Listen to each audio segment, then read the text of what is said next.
नमस्कार दोस्तों, बहुत बहुत धन्यवाद एग्ज़ाम लोक में आने के लिए। मैं हूं अंगद। अभी तक आप लोगों ने क्लासरूम टीचिंग का 6 लेसन आप देख चुके हैं, यानी 6 पार्ट आप देख चुके हैं। ये 7वां पार्ट है जो बहुत ही इम्पोर्टेंट है। ये बीटीसी यानी डीएलएड में 3rd सेमेस्टर और 4th सेमेस्टर दोनों में पूछे जाते हैं। 2nd सेमेस्टर और 4th सेमेस्टर दोनों में पूछे जाते हैं। इसे बहुत ही महत्वपूर्ण है, आपको परमानेंटली याद करने की ज़रूरत है।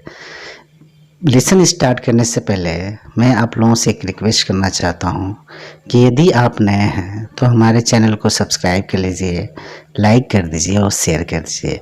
अपने दोस्तों को भी बता दीजिए कि इस लेसन को पढ़ें और इससे लाभान्वित हो। अधिक से अधिक लोग इसे पढ़ें, हमारा यही रिक्वेस्ट है आप सभी लोगों से। चलिए स्टार्ट करते हैं। मैं बार बार नहीं करूँगा सब्सक्राइब करने के लिए, लाइक करने के लिए, शेयर करने के लिए, ठीक है ना। मैं एक बार कहता हूँ, ठीक है। स्टार्ट करते हैं। स्ट्रक्चरल अप्रोच आप देखेंगे आज। द डिफरेंट अरेंजमेंट या pattern of words are called structural, ठीक ना। Different arrangement pattern of word are called structure.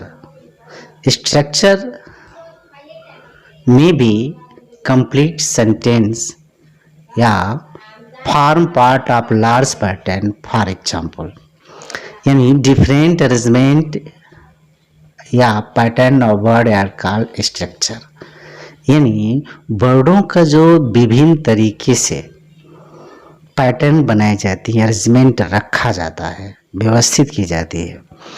एक ही वर्ड को विभिन्न तरीके से पेश करने को ही हम क्या कहते हैं? स्ट्रक्चरल अप्रोच कहते हैं।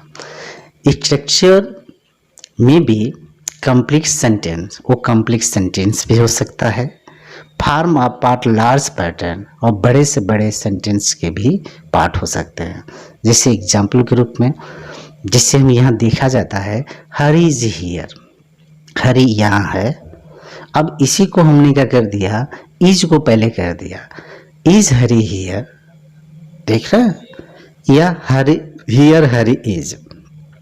अब देखते हैं कि हरी इज हियर का ही वाक्य है, एक सेंटेंस है, और इसको हमने 2 तरीके से सजा दिया। इसी का नाम क्या है? स्ट्रक्चरल अप्रोच कहते हैं। स्ट्रक्चरल अप्रोच कहते हैं। क्या कहते हैं? स्ट्रक्चरल अप्रोच कहा जाता है। ध्यान से देखिएगा। या टूल्स कहते हैं, या इसको इस तरह से भी कहते हैं, tools of a language are rhythm, sound, intonation, word etc, and with the help of these tools the teacher develops certain skill among the student। ठीक है, यानी एक खास तरह के भाषाओं का राइम क्या होता है? जैसे किसी कविता को हम पढ़ते हैं और लास्ट में एक तुक बनता है, इसे कहते हैं तुक। जैसे आप रामचरितमानस की कहे, जाकर नाम सुनत शुभ होई, मोरे गृह आवा प्रभु सोई। तो जाकर नाम सुनत शुभ होई, ई आ रहा है लास्ट में ना, लास्ट में ई आ रहा है। और मोरे गृह आवा प्रभु सोई, फिर भी लास्ट में ई आ रहा है। तो उसी को जो लास्ट में गिरता है उसी को राइम कहते हैं। साउंड, इंटोनेशन, मतलब कि लय होता है। इंटोनेशन मैंने लय होता है। वर्ड्स, यानी भाषाओं के टूल्स को, लैंग्वेज को हम विभिन्न तरीके से पेश करते हैं, ठीक है। And with the help of this tools teacher develop certain skill among the student. विद्यार्थियों के अंदर एक खास तरीके से स्किल डेवलप करता है। वो स्किल कौन कौन से हो सकते हैं? स्किल ऑफ स्टैंडिंग, अंडरस्टैंडिंग, एक खास तरीके से समझने की बात, समझ इसकी स्किल ऑफ स्पीकिंग, बोलने की क्षमता, और स्किल ऑफ रीडिंग, पढ़ने की क्षमता, और स्किल ऑफ राइटिंग, लिखने की क्षमता। यानी आपने देखा कि विभिन्न किसी भाषा को राइम, साउंड, इंटोनेशन, वर्ड को विभिन्न तरीके से सजा करके एक टूल्स का इस्तेमाल करके बच्चों के अंदर समझने की क्षमता, skill of understanding, skill of speaking, skill of reading, skill of writing की क्षमता विकसित करने को ही हम क्या कहते हैं, स्ट्रक्चरल अप्रोच कहते हैं। अब टाइप ऑफ स्ट्रक्चर क्या होते हैं, टाइप ऑफ स्ट्रक्चर्स क्या होते हैं, सेंटेंस के विभिन्न प्रकार होते हैं और उसमें से sentence pattern, type of sentence structure जो होते हैं 4 तरह के होते हैं, sentence pattern, phrase pattern, formulas और आइडमस। सेंटेंस पैटर्न क्या होता है, which will be of the same shape although made of different word.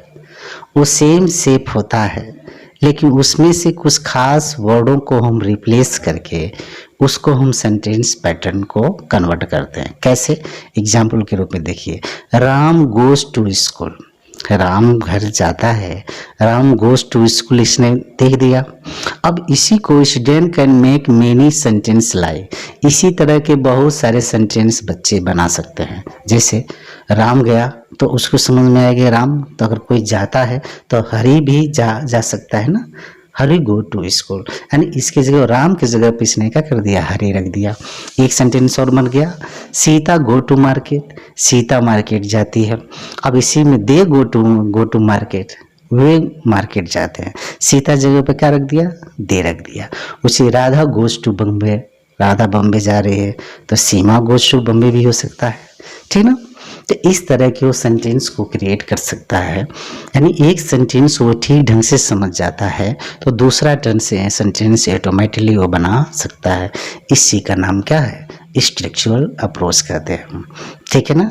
अगर आपको समझ में नहीं आता है तो कमेंट बॉक्स में लिखिए, कोशिश किया जाएगा और भी इम्प्रूवमेंट करने के लिए, ठीक है। अब दूसरा है फ्रेजेस पैटर्न क्या होते हैं। फ्रेजेस इज ए वर्ड या group of word which depict an idea without being sentence. Phrases वो होता है जो कोई शब्दों का समूह है लेकिन वो सेंटेंस नहीं होता है। शब्द तो होते हैं लेकिन उसमें सेंटेंस नहीं होता है, लेकिन वो कोई ना कोई आइडियाज देता है, विचार देता है, यानी उसके साथ कोई ना कोई क्या होता है, आइडियाज होते हैं, विचार होते हैं और उसमें विचार छिपा होता है। जैसे इनटू द वेल, क्या बोलते हैं इसको, कुएं में, ओवर द ट्री, ट्री के ऊपर, ऑन द टेबल, टेबल के ऊपर, ऑन 26 जनवरी, ये सब क्या है, फ्रेजेस हैं।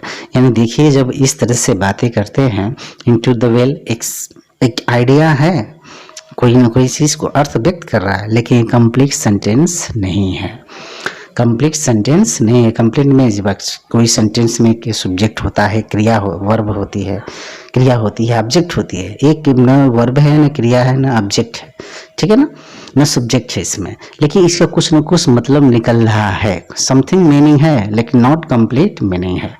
Any phrase is a word या group of which depict an idea without being sentence, बिना सेंटेंस बने हुए कोई ना कोई आइडिया देती है। अब तीसरा है फार्मूला, ठीक है। Formula are set of word that are certain can do convey a definite meaning, यानी फार्मूला उसे कहते हैं जो एक खास तरह के अवसर पे, यानी एक बार और देख लीजिए, फार्मूला है, छिप गया है, formula are a set of word that are used on certain occasion to convey a definite, ये छूट गया है, डी है होगा यहाँ, डी होगा, डिफिनिट मीनिंग। यानी formulas are a set of word that are use on certain occasion to convey a definite meaning, यानी फार्मूला उसी कहते हैं जो एक खास अवसर पे बोली जाती हैं, ऐसा समझ सकते हैं। जैसे कहते हैं आप ना, कोई विशेष अवसर होता है, कोई व्यक्ति आपका सहयोग करता है तो कहते हैं thank you, excuse me, may God bless you, तो एक खास अवसर पे बोले जाते हैं। ऐसे सेंटेंसों को, ऐसे वर्डों को हम क्या कहते हैं, फार्मूला कहते हैं, शायद आप लोग जानते नहीं होंगे। ठीक है, ये बात समझ में आ गई ना। आर्गुमेंट्स क्या होते हैं, जैसे कहावत होती है, लोग सुनते हैं ना, कहावत है या मुहावरा कह सकते हैं। ठीक है, arguments are thought as a whole, यानी आर्गुमेंट जो होता है विचार होता है, संपूर्ण विचार होते हैं। एक कुछ खास तरीके के विचार व्यक्त किए जाते हैं, जिसे कहते हैं मुहावरा, या क्या कह सकते हैं उसको, मुहावरा कह सकते हैं, या इसमें कहते हैं कहावत भी कहते हैं। ठीक है ना। To have a blind faith, to have blind faith, I जू सो आई जू रो, अंधविश्वास होता है, आई जू सो आई जू रो, जैसे करनी वैसे भरने। एक क्या है, आर्गुमेंट्स है। इन इस स्ट्रक्चरल मेथड में ये सारी चीज़ें हमें बताई जाती हैं, इसके माध्यम से अंग्रेजी हम सिखाते हैं। Principle of the structural method, important is given to student activity rather than activity of literature, यानी important is given to the student activity rather than activity of teacher, यानी टीचर बहुत कम एक्टिव होता है, इसमें बहुत से क्रियाकलाप कम करता है, सबसे अधिक जो होते हैं विद्यार्थी करते हैं। ठीक है, important is given to speak work, बच्चों में जो होते हैं बोलने की इम्पोर्टेंसी दी जाती है। As in the mind of the people it is necessary to means of a fix formally ground work done by the teacher, यानी जो टीचर करता है, people it is necessary mean of a fixing formally the ground work done by the teacher, जो करता है teacher, यानी जो बताता है, बच्चे उसे ग्राउंड जीरो पे, यानी ग्राउंड करते हैं, ग्राउंड मतलब जमीनी स्तर से होगा, यानी फुली काम करते हैं, यानी जो टीचर समझा देता है, उससे बुझा देता है, कोई का वर्क दे दिया उसको कम्प्लीटली वो कर लेते हैं। इस वजह से ये प्रिंसिपल है, इस वजह से क्या है, सिद्धांत है। Importance given to developing current language, important is given for developing correct language habit among the student, बच्चों के अंदर जो होती है सही भाषा के आदत डाली जाती है। Particularly the habit of arranging word in English in order to replace the sentence pattern of the people own language, यानी जो पर्टिकुलरली अरेंज करते हैं इंग्लिश में वर्ड, वो अपनी भाषा में वो कन्वर्ट कर लेते हैं, यानी अपनी भाषा की समझ वो डेवलप कर लेते हैं। एम ऑफ स्ट्रक्चरल अप्रोच क्या है, एम जो उद्देश्य क्या होते हैं, स्ट्रक्चरल अप्रोच के उद्देश्य क्या थे, to teach the following 4 fundamental skill.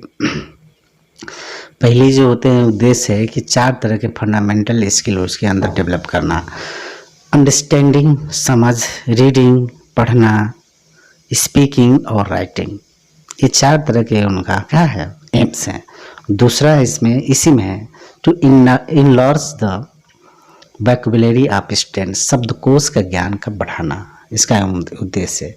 To correlate the teaching of grammar composition with the lesson of the text book, यानी बालक को जो टेक्स्ट बुक पढ़ाई जाती है, किताबें पढ़ाई जाती है, उसको किताब के साथ ग्रामर और कंपोजिशन, यानी ऐसे ग्रामर की विशेष जानकारियाँ उसके साथ संबंध स्थापित किया जाता है, अनुबंधित किया जाता है, उनको मैच करके बच्चों को समझाया जाता है। जैसे कोई किताब आप पढ़ रहे हैं तो उस किताब से ही ग्रामर के रूल समझाए जाते हैं, कंपोजिशन बताए जाते हैं, सारी चीज़ें उसमें को रिलेट किए जाते हैं कि हम जो बता रहे हैं ग्रामर के रूल, यानी जो सेंटेंसेस बता रहे हैं वो तुम्हारे किताबों में है। जैसे कभी कभी कहा हो तो ना, जैसे आप लोग पढ़े होंगे माई इशुगल लाइफ फर्स्ट लेसन में इंटरमीडिएट में पढ़े होंगे, तो उससे वाइल्ड गुज चेज होता है, वाइल्ड गुज चेज जो असंभवकार होता है उसका मतलब होता है। तो उस तरह से कंपोजिशन में उसमें क्या किया जाता है, मैच कराया जाता है, इस तरह का होता है। समझ पा रहे हैं हमारी बात को। एम ऑफ स्ट्रक्चरल अप्रोच एक बार और देख लीजिए, to teach the following 4 fundamental skill. ये पहला में एम से पहला जो अंडरस्टैंडिंग है, रीडिंग है, स्पीकिंग है और राइटिंग है। To enlarge the vocabulary of student, बच्चों के अंदर शब्द ज्ञान का भंडार भरना, और जो उसको टेक्स्ट बुक में पढ़ाई जाती है उसी के माध्यम से विभिन्न प्रकार के ग्रामर के रूल को भी सिखाना, समझाना, कंपोजिशन करना, उसको बनाना, ये सब बात बताई जाती है। अब इसकी मेरिट क्या है, मेरिट मिलने की खासियत, merit of the structural approach का है। The structural approach can be effectively adapted all state with well selected well graded programme. यानी जो स्ट्रक्चरल अप्रोच है इसको क्या can be effectively adapted all state with well selected well graded programme. यानी इसको बहुत ही अच्छे ढंग से इफेक्टिव ढंग से अडॉप्ट किया जा सकता है, अपनाई जा सकती है, लड़कों के बीच में पहुंचाई जा सकती है। लेकिन क्योंकि ये सेलेक्टेड होती हैं और ग्रेडेड प्रोग्राम होती हैं, खास तरह के प्रोग्राम के द्वारा इसे पेश किया जाता है। Through this approach N appreciate environment is created for learning. इस अप्रोच के द्वारा एक खास तरह के वातावरण एनवायरनमेंट डेवलप किया जाए। Through this approach and appropriate environment is created for learning. एक खास तरह के प्रोग्राम में इन्वायरमेंट को क्रिएट कर लिया जाता है बच्चों को और उसके द्वारा उसे सिखाया जाता है। It emphasize more on speech. यानी अधिक से अधिक बच्चों से बोलने के लिए बात की जाती है कि आप बोलो, जितना ही बोलोगे उतनी बेहतर होगा। The teacher as a well student remain active. Teacher के साथ साथ विद्यार्थी भी बहुत ही काफ़ी एक्टिव होते हैं, बहुत ही काफ़ी एक्टिव होते हैं। सभी बच्चे भी एक्टिव होते हैं सीखने के लिए और टीचर भी तैयार होता है क्या सिखाने के लिए। The teacher can attend almost all students of his class. Teacher जो होता है सारे स्टूडेंट का अटेंड लेता है, सबसे मिलता है, सबसे जुलता है, अर्थात हर बच्चों से क्लास में बात करता है। The structural approach promote the use of natural every day language and stimulates greater people with greater interest.